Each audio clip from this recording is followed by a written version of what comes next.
welcome to today's video. Today's video is going to be helpful on how to practice to get a perfect split.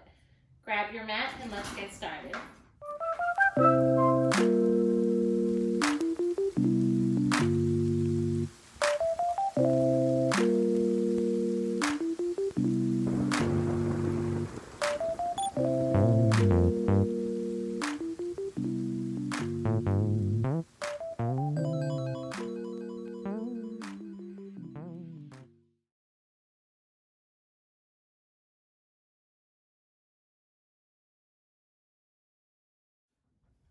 So the first pose that we're going to do is our lizard lunge pose.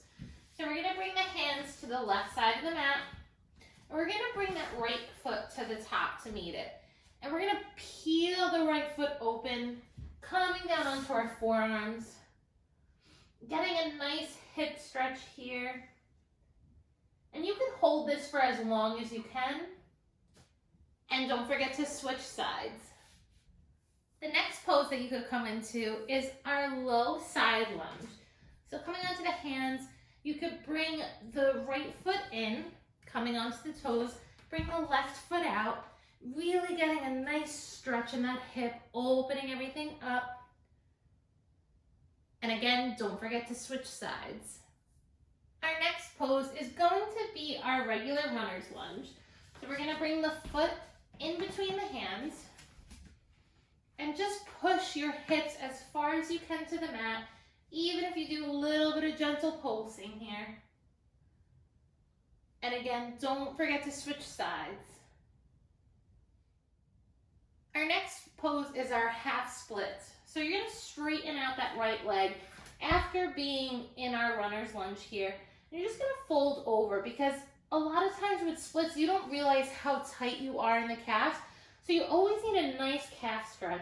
So just fold over as far as you can. And the more you fold, the more you're going to feel the pull in the calves. Don't forget to switch sides.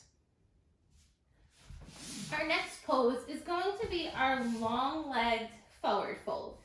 So you're going to keep the legs as straight as possible, which this one's kind of difficult for me because I'm super tight in my legs. But the closer that you could come to folding over and grabbing onto your feet, the more you're going to be able to come into a split. So just fold in half, and you can just rest here as long as you'd like. Super beneficial pose here. Our next pose is our wide-legged forward fold. So we're going to bring the legs as wide as the mat, or as wide as you can.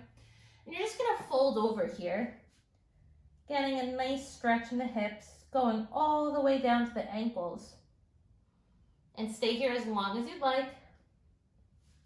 Our next pose is our butterfly fold pose. So your feet are going to come together, the knees are going to be pushed out, and you're just going to come and fold over.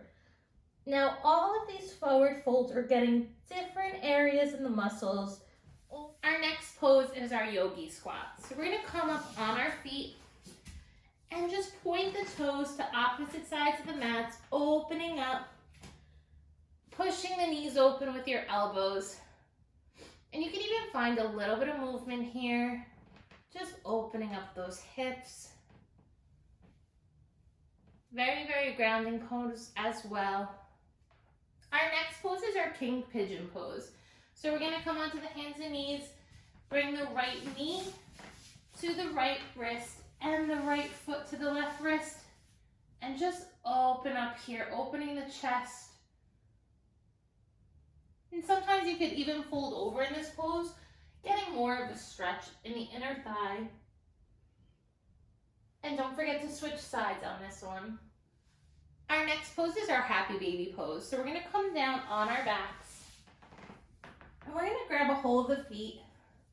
We're going to push the feet towards the ceiling, bring the knees in towards the rib cage, and just pull here gently.